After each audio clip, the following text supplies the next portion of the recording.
8:30 p.m., May 1st. I'll say it again. Like I said, these guys like to say, I'm one of your own. Once they become criminals, they're no longer one of your own, especially if you're a law enforcement agent or CIA guy. Now they're criminals. But also another thing is these guys being unprofessional, accepting bribes that look the other way, being blackmailed to become mole people. They ain't just endangering my life. They're endangering your life too. They're endangering America. They're endangering the globe. They're endangering humanity. They're endangering my future children, my brother's children, my sister's children, my sisters, my mother, my father. They're endangering your children, your wife, your friend's children, your friend's wife. When you work in the CIA, the FBI, law enforcement, you're supposed to defend humanity. And when there's guys being corrupt, accepting bribes, getting blackmailed for this and that, they endanger human life. And they don't just endanger one, they endanger many. And they're endangering children, they're endangering mothers, they're endangering fathers.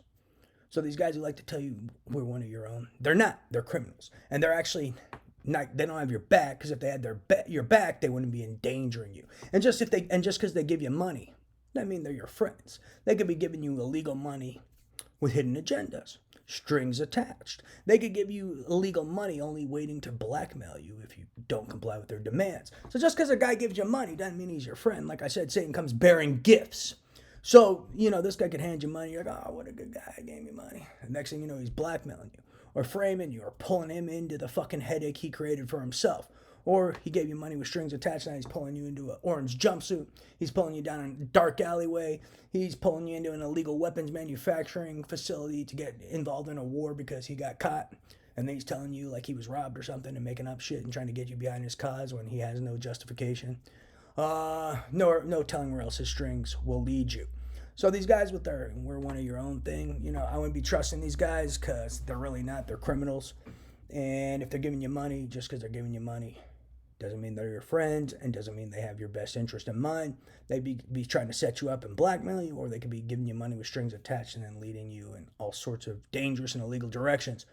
So that's a key point. So like I said, these guys who are accepting bribes, being blackmailed,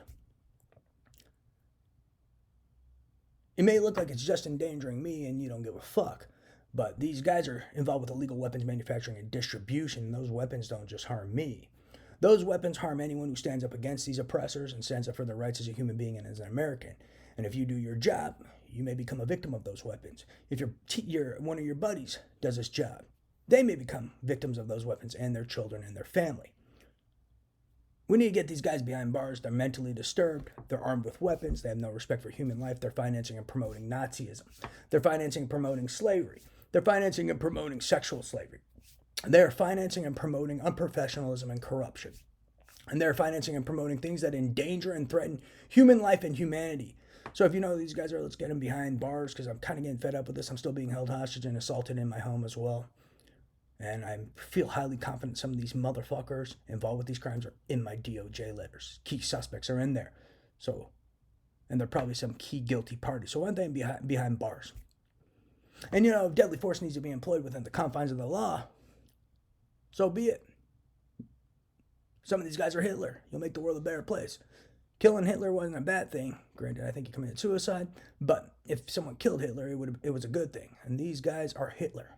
They are dictators. They are oppressors. They are financing breaches of Nuremberg Code and highly illegal, unethical, inhumane human experimentation and human programming experiments to rape mankind of their free will. They are anti-human. These guys are a threat to mankind and humanity. They're basically, these people financing this human programming to wage war on mankind and rape them of their free will are financing attacks on mankind. So they're a threat to mankind. So someone needs to get these guys behind bars because they're driving me crazy. And they're not just driving me crazy, they're slowly murdering me. Slow covert murder. Little by little over time. And they may murder you too if you don't arrest them.